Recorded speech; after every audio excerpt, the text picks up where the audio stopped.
Good evening my dear student. जैसे कि अपन gas के कुछ नियम पढ़ रहे थे, उसी के तहत अपन बॉयल का नियम, चार्ल्स का नियम और आज सुबह ही अपन ने गैलुसे का नियम पढ़ा था।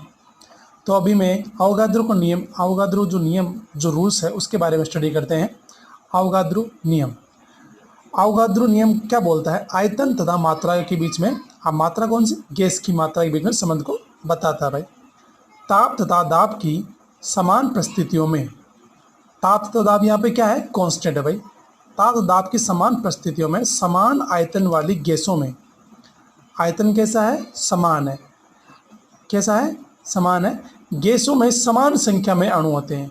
यदि आप गैस का जो आयतन है, जितना आपने आयतन लिया है उतने ही गैस के अणुओं की संख्या होगी। यदि आपने आयतन 100 ml लिया है तो गैस के अणु समझ लो आपने x ले रखे हैं।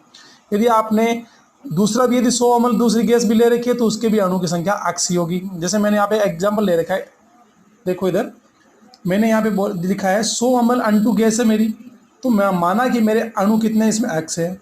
100 ml मेरी H2 गैस है तो माना कि उसमें भी अणुओं की संख्या कितनी है? x है। 100 ml मेरे पास O2 गैस है तो माना कि उसमें भी अणुओं की संख्या कितनी है? x है। सपोज करो यदि मैं आयतन इसका डबल कर दूं, N2 गैस का मैं आयतन डबल कर दूं, दुगना कर दूं, 200 ml कर दूं, 200 ml N2 गैस पर मेरे अणुओं की संख्या कितनी हो जाएगी? 2x। जितना आयतन उतना ही उसके अणुओं की संख्या। यदि मैं आपके जो H2 गैस है उस 100 ml से मैंने आयतन सीधा इसको आधा कर दूं, 50 ml कर दूं, तो 50 ml H2 गैस पे भी उसका आयतन कितना हो जाएगा? उस अणुओं की संख्या उसकी आधी हो जाएगी, x/2 हो जाएगी। तो यहाँ पे बिल्कुल ही सीधी सी बात है कि आपके लिए गैस का आयतन उसके अणुओं की संख्या पर निर्भर करता है। क्या बात सही है? गैस का आयतन उसके अणुओं की संख्या पर निर्भर करता है। यदि आपकी गैस का आयतन है V, क्या है? V, तो इसका मतलब है डायरेक्टली प्रोपोर्शनल N हो गया। N आपके गैस के मोलों की संख्या होती है। आप अच्छे से जानते हो मोल के अंदर ही आपके अणु होते हैं। आपको पता है कितने अणु होते हैं? एक मोल के अंदर आपको पता है 6.023 × 10⁻23 अणु होते हैं, जो अपने अध्याय नंबर 1 में पढ़ा था। तो V directly proportional to N, तो जैसे ही मैं प्रोपोर्शनली साइन हटाऊंगा तो V बराबर क्या हो जाएगा? V बराबर Kn। K मेरा क्या है? समानुपातिक स्थिरांक। टेम्परेचर और प्रेशर मेरे क्या है? यहाँ पे सेम है, यानी स्थिर है, कांस्टेंट है। मैंने यहाँ बीच में एक एग्जांपल ले रखा है। यदि मेरा 50 ml O2 है तो उसके अणुओं की संख्या x है, 50 ml H2 है तो उसके अणुओं की संख्या भी x ही होगी, और 50 ml मेरा N2 है तो उसके अणुओं की संख्या भी x ही होगी। यदि मेरा आयतन सेम है तो उसके अणुओं की संख्या समान ही होगी, बिल्कुल। आगे देखो, यदि आयतन सेम है तो अणुओं की संख्या भी समान होगी। इसका मतलब है जितने ज़्यादा अणु होंगे, अणुओं की संख्या जितनी ज़्यादा होगी उसका मोल भी उतना ही ज़्यादा होगा। और आपको पता भी है एक मोल के लिए आपको पता कितने होते हैं? एक मोल बराबर 6.023 × 10⁻23 अणु होते हैं।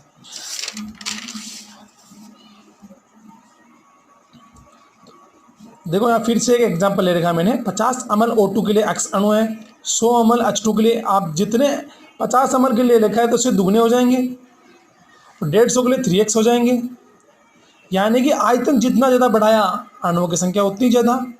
जैसे जैसे मोल बढ़ेंगे वैसे वैसे अणु भी बढ़ेंगे। एक मोल गैस के लिए 6.023 10⁻23 अणु होते हैं। इसी को अपन अवोगाद्रो स्थिरांक बोलते हैं। याद करो पहला चैप्टर अवोगाद्रो स्थिरांक तो लिखते थे अपन इसके लिए, और आपको मैंने मोल निकालना सिखा रखा है भैया। तो मोल ज्ञात करने के लिए आपने अध्याय 1 में पढ़ रखा है। तो N बराबर M/m, मोल का फॉर्मूला होता है। M क्या है? मेरा मास, जिसको अपन द्रव्यमान बोलते हैं, और कैपिटल M क्या है? मोलर मास, जिसको अपन अणुभार बोलते हैं। तो मेरा फॉर्मूला क्या बन जाता है? N बराबर द्रव्यमान अपन अणुभार। तो समीकरण 1 से अपन जो समीकरण 1 क्या था अपना? समीकरण 1 था अपन V बराबर Kn।